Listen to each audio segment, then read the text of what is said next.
Well, as we continue to hear the confessions and the testimonies at the Madlanga Commission and the Parliament Ad Hoc Committee about the police working with criminals, well, one that is Bushiri, the one that calls him Prophet Bushiri, the major one, has actually come forward to give his own testimony. And he says that the people that were responsible for his arrest at the time when he ran away and fled the country, he says it was the same police. He says the Sibiyas and the others were the ones who were after him, telling him that he should pay about 12 million rand for him to stay in South Africa and not get arrested. Well, Bushiri says, well, it is time for me to speak about this now.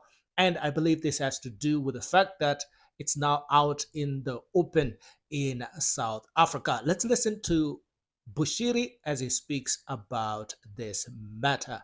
Let's listen in.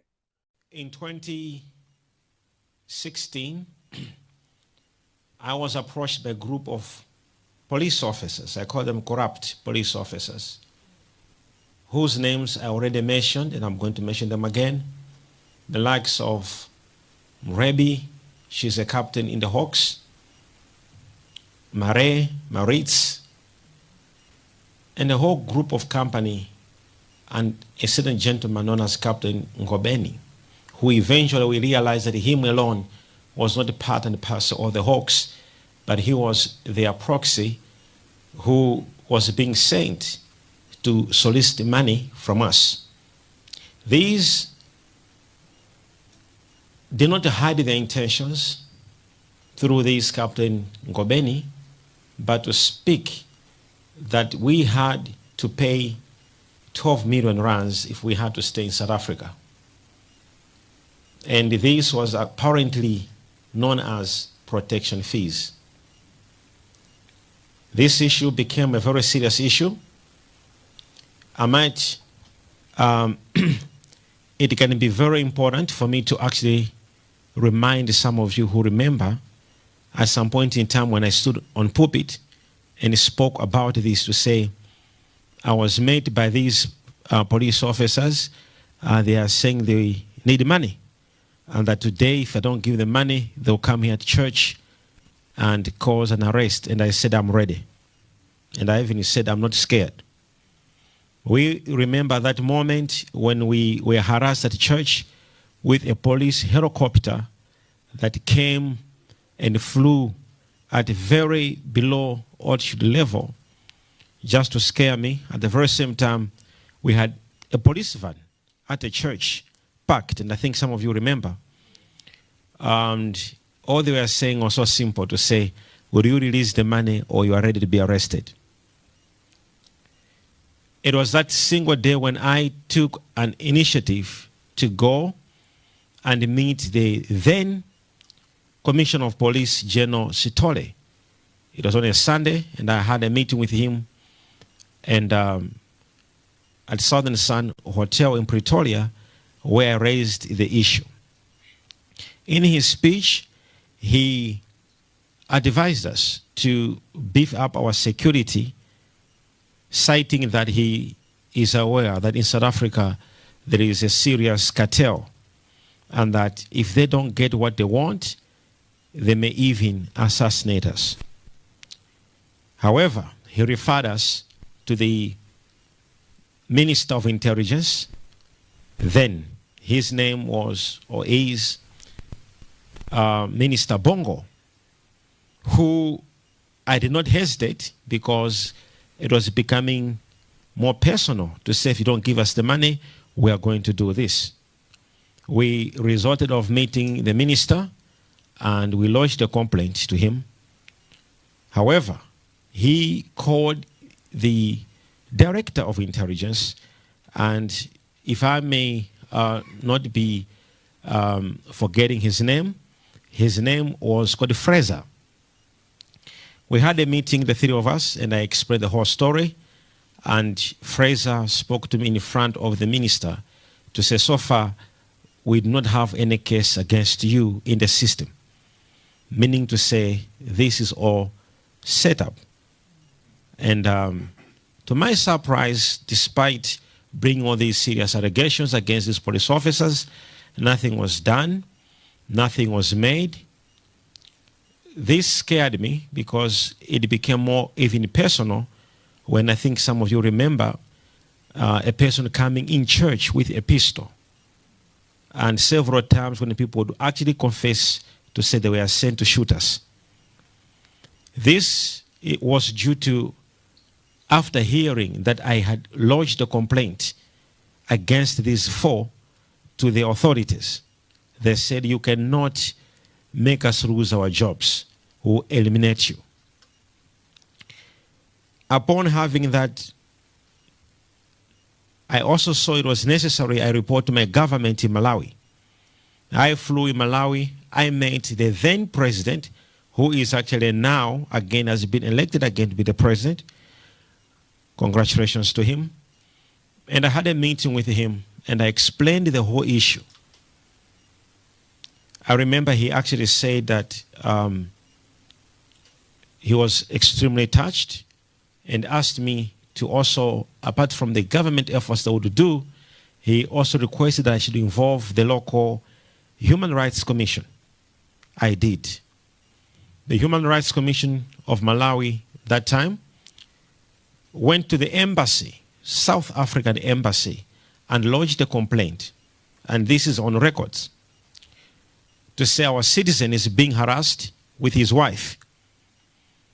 And the embassy advised them to write the South African Human Rights Commission, which these two organizations began to interact over our rights. Nothing happened. And this made us also to take further steps because the threats of our lives and the demand of money began to grow. It was in this moment when we were also visited by one of the police officers known as Mr. Paul. He was, I think, a Captain Paul, who said that the General of the Hawks, a department which these four police officers were coming from,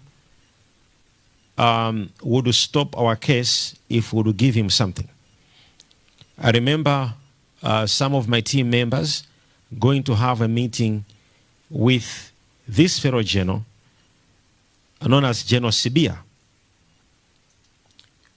So much money was collected in the name of this general to stop this case.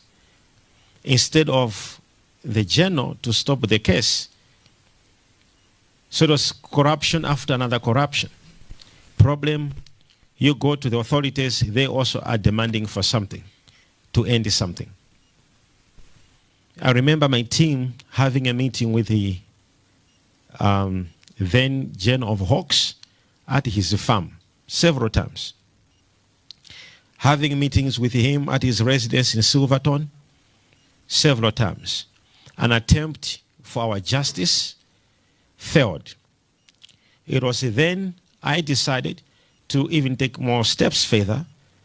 I went to have a meeting with the Inspector General. There's an office in South Africa known as the Inspector General. The good part, we have affidavits from each office I'm mentioning to you that we visited, that we went to. We took the affidavits because we knew tomorrow was coming. The director in this office, when we went there, they welcomed us, and it's the office that helped us. They simply referred us to a department known as IPD, Independent Police Department, that investigates corrupt cops.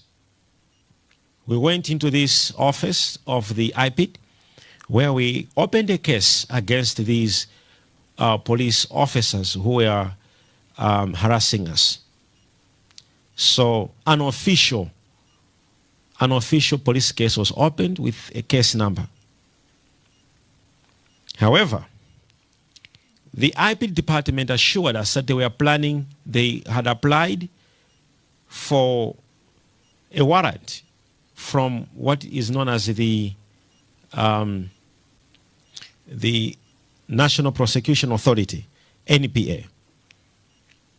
where they would get some funds, some money, and give the money to us so that we should tell these police officers that the money was ready and that when they are coming to collect the money, the IPD should arrest them.